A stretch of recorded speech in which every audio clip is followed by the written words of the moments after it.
চোখ রাখবো পরবর্তী খবরে। বারাসতে ভর দুপুরে রাস্তায় ছিনতাইয়ের ঘটনায় চাঞ্চল্য ছড়িয়েছে।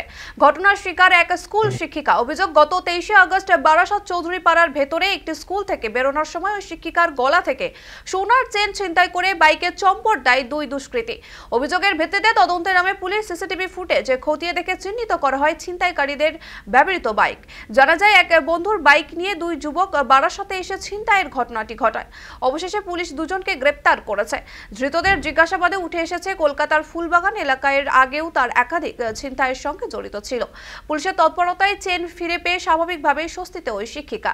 স্থানীয় মহলে এই ঘটনায় পুলিশের দ্রুত পদক্ষেপের প্রশংসাও হচ্ছে। করা হচ্ছে বারাসাত থানার একটা চুরির কেসের ব্যাপারে, যেখানে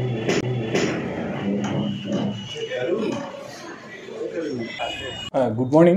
আমরা গত মাসের 23 তারিখে একটা কমপ্লেন পাই বারাসাত থানাতে।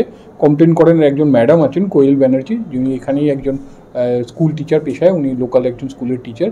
উনি আমাদেরকে খবর দেন যে উনি যখন রাস্তা দিয়ে যাচ্ছিলেন, একটি বাইকে করে দুটো আননোন ছেলে এসে তার গলার যে সোনার চেনটা আছে সেটা চুরি করে নিয়ে চলে যায়। এখানে তারা প্রথমেই সিসিটিভি থেকে একটা বাইকের নাম্বার কালেক্ট করে এবং ডিটেল ইনভেস্টিগেশনের মাধ্যমে জানা যায় যে এই বাইকটি আমাদের কলকাতা পুলিশের ডিডির সুইপার একজন আছে, তার বাইকটি আছে, যাকে 40,000 টাকার বিনিময়ে সে বোনের বিয়ের জন্য ওই বাইকটা বন্ধক দিয়ে দেয়।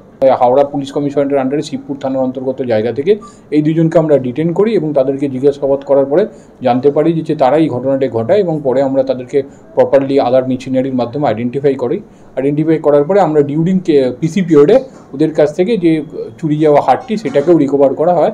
স্কুল থেকে বেরোচ্ছি, ঠিক সেই মুহূর্তে স্কুলের গেটের সামনে থেকে আমি হঠাৎ দেখি আমার গলায় একটা সোনার চেন ছিল, একটা টান লাগলো। পেছন ফিরেই দেখি বাইকে করে দুজন যাচ্ছে এবং আমার গলায় চেনটা নেই। আমি শুধু একজনের হাতে চেনটা, একটা সোনার চেন ঝুলতে দেখেছিলাম। তারপর আমি যথারীতি বারাসাত থানায় এসে আমার অভিযোগ জানাই। ওনারা প্রথম থেকেই বিষয়টাকে নিয়ে খুব অ্যাক্টিভ ছিলেন, আমার সঙ্গে নিয়মিত যোগাযোগও রেখেছেন। তারপর ওনারা জিনিসটা উদ্ধার করেছেন, আমাকে দেখিয়েওছেন জিনিসটা আমারই। তো তাদের প্রতি আমি কৃতজ্ঞ।